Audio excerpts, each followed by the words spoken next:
पकड़कर हाथ उसने हाथ में मुझे घर से निकाल दिया, जिसका पकड़कर हाथ में मैंने चलना सिखाया था।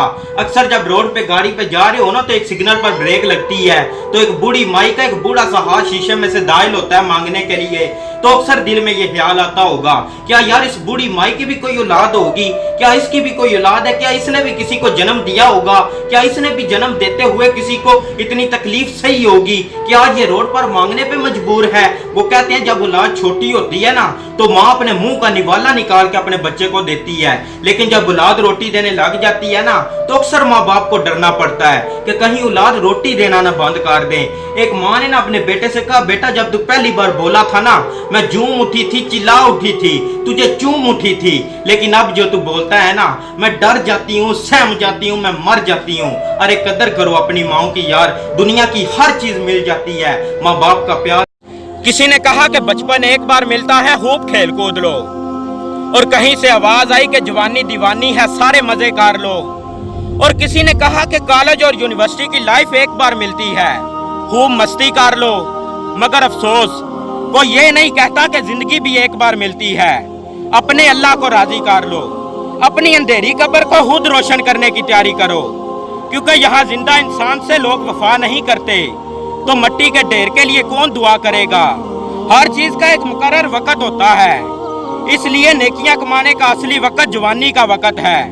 और हम अपने आप को इतना चालाक समझते हैं कि हम नेकियां भी उस वक्त करते हैं जब हम बुराइयां करने के काबिल ही नहीं रहते। और कौन से कब्रिस्तान के बाहर ये लिखा हुआ है कि यहाँ पर सिर्फ बुजुर्ग ही आ सकते हैं। प्लीज जरा सोचिएगा। एक औरत इस्लाम से पहले पैदा होते ही जमीन में जिंदा दफन कर दी जाती थी, और इस्लाम के बाद बीवी की सूरत में एक कीमती खजाने से भी ज्यादा कीमती दर्जा हासिल किया। एक औरत इस्लाम से पहले विरासत में माल की तरह तकसीम होती थी, और इस्लाम के बाद बेटी की सूरत में जहन्नम की आग से हिफाजत, और माँ की सूरत में पैरों तले जन्नत का दर्जा हासिल किया।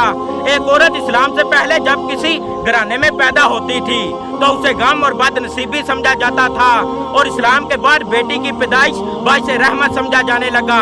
हर उस लड़की के लिए जो अपने इर्द गिर्द लड़कों का हिजूम इकट्ठा होने पर फख्र महसूस करती है। याद रहे, मक्खियों की कसरत ही गंदगी की दलील होती है। अगर बेहिजाब, खुले सर और तंग कपड़े पहनकर घूमना और अपने चेहरे और जिस्म की नुमाइश करना ही मॉडर्न कहलाता है, तो मेरे ख्याल में जानवरों से ज्यादा मॉडर्न तो कोई चीज ना हुई। एक बेपर्दा औरत अल्लाह के नजदीक कोई इज्जत नहीं रखती।